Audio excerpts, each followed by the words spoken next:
different sets of instructions for handling food. It found significantly less bowl contamination from owners who followed the FDA's food handling guidelines. We do have some breaking news off the top of Denver 7 News at 8 o'clock here on Local 3. Firefighters and other first responders have converged on a Brooklyn subway station this morning.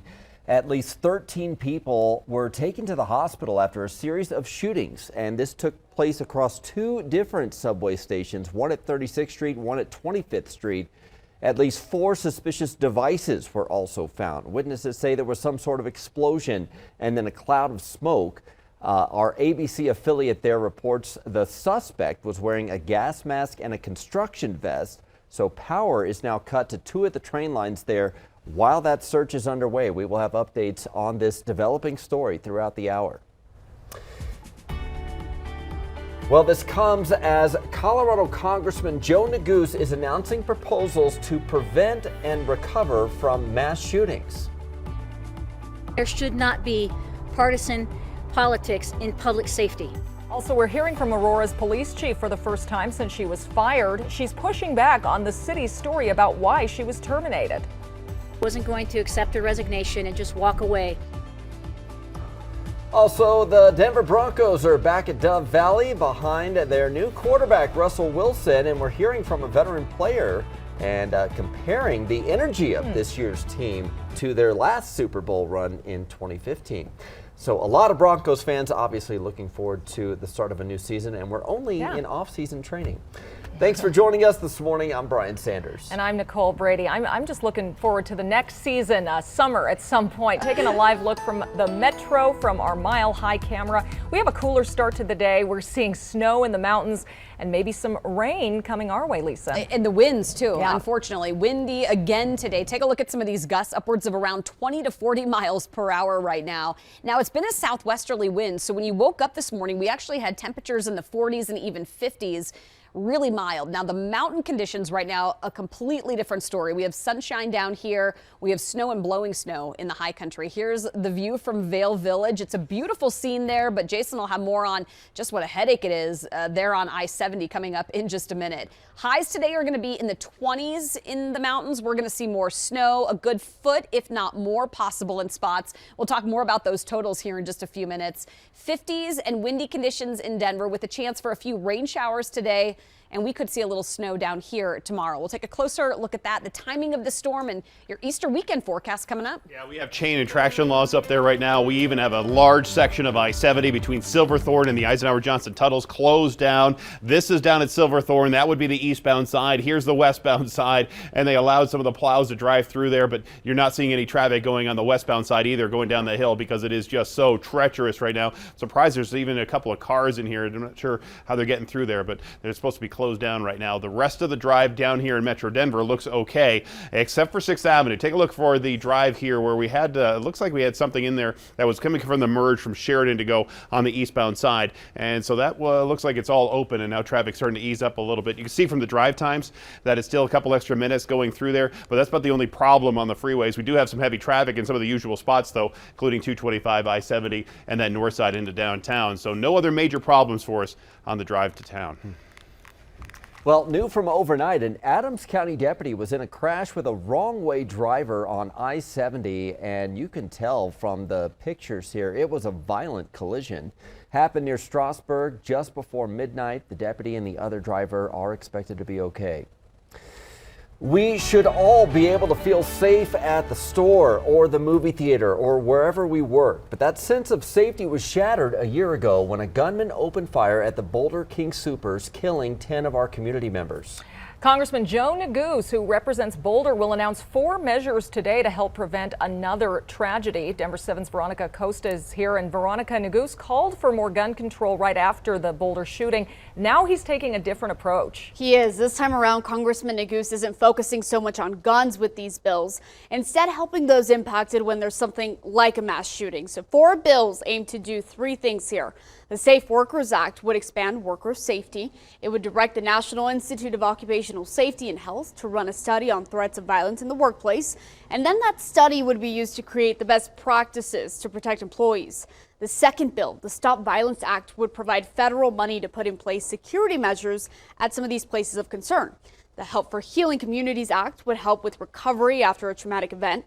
And then finally, the Prioritizing Resources for Victims of Firearm Violence Act would prioritize assistance to victims of gun violence as well as their families. Congressman Neguse told our partners over at the Denver Post the purpose of two of these bills is to strengthen security measures and training protocols to help reduce the threat of gun violence at places like schools, grocery stores, theaters, and other spots where community members gather. He said, quote, "These bills are common sense security measures that we could take today that ultimately could very well save some lives." This package already has some support behind it from several unions, gun prevention nonprofits, even mental health awareness councils as well. In studio, Veronica Acosta, Denver 7. And of course, Veronica, just yesterday, President Biden announced those new federal regulations to crack down on ghost guns. These are weapons that are virtually untraceable because they're privately assembled. The rules require purchasers to pass a background check. Also, manufacturers must put serial numbers on firearm components, and firearm dealers must add serial numbers to already built ghost guns they come across. Commerce City police say they have a man in custody facing several sexual assault allegations. Denver 7's Christian Lopez joins us live because it sounds like police have wanted this person off the streets for a while now. Yeah, police believe that this suspect may have committed sex crimes in several other states as well, and so they're asking any victims to come forward. And this is the suspect. His name is Demetrius Wooden. He was arrested in Missouri in March and extradited to Colorado a week ago. And Wooden is accused of sexual assault for an incident that happened in Commerce City in September. And during that investigation, they connected him to a separate victim in Denver back in June. And detectives believe that Wooden may have also committed other sex crimes in several different areas like Florida, Georgia, Texas, Missouri, Minnesota, as well as other Midwestern states, and all of this over the past 10 years. So police are asking anyone with information about Wooden when it comes to these crimes or other crimes to contact them. Live in Denver this morning, I'm Christian Lopez, Denver 7. Denver police say 2 teens were killed in a shooting that turned into a deadly crash. It happened Friday night on Peoria, south of I-70. Investigators have identified 13-year-old Jaden Hole and 14-year-old Adrian Foster as the driver and passenger in a car that ended up on the opposite side of the road after they were shot at by another driver. Their car then collided with a pickup truck. The pickup driver was also killed. We spoke to one of Adrian's relatives who asked not to be identified. They said he had dreams of becoming a basketball or football player and was touring schools hoping to start college early. They have taken a part of our family, a very important piece of our family. It's not here anymore. It's just like a part of your heart is gone. Denver police tell us they are still looking for the suspected shooter and witnesses. Former Aurora Police Chief Vanessa Wilson is now speaking out after being fired last week. The former chief stood alongside more than a dozen community leaders and council members, calling her firing an injustice. City Manager Jim Twombly said it came down to a lack of leadership, but Wilson says that isn't true. She spoke about the massive records backlog Denver 7 Investigates first exposed. An independent report found more than 2,500 crimes stuck in a queue delaying investigations. What did you know about the records backlog? What did you try to do about the records backlog? Obviously, it's something no one wants, no chief wants to have happen or have to be dealing with. But we have been dealing with this for years. This is not a revelation. This was for lack of a better term, a convenient moment for them to disparage me. And that is the bottom line. The city manager stressed that Wilson did not lose her job because of the backlog. Wilson did not announce a lawsuit against the city, but says she is exploring all options. APD is now being led by Division Chief Christopher Jewell. City leaders plan to name an interim chief in the coming weeks and hope to hire a permanent chief in the next 6 months. To the latest in Ukraine now, the Pentagon is monitoring unconfirmed reports of Russian troops using chemical weapons. A part of Ukraine's National Guard accused Russian forces of using a drone to drop a poisonous substance in the city of Mariupol. That's one of the cities that's been hit hardest by the invasion. As many as 20,000 people may have been killed there in the fighting. Many of the holdouts are hunkered down in a steel factory. A new report from the United Nations finds nearly 5 million Ukrainian children have been displaced by the war. That's about 2/3 of all children in Ukraine. The UN says the majority, 3 million of those displaced children, are living in other parts of Ukraine, while the other 2 million are now in other countries. Well, the Broncos have officially opened their new era behind quarterback Russell Wilson. The team reported for the first day of organized team activities at Dove Valley yesterday.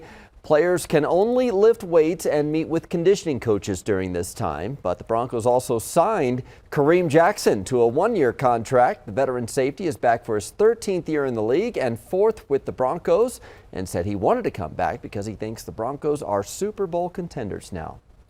Still ahead, CU is about to name its finalists for university president. How leaders are responding to criticism about a lack of diversity. Also, how soon masks could come down at airports and on other mass transit. The factors the White House is weighing in its decision.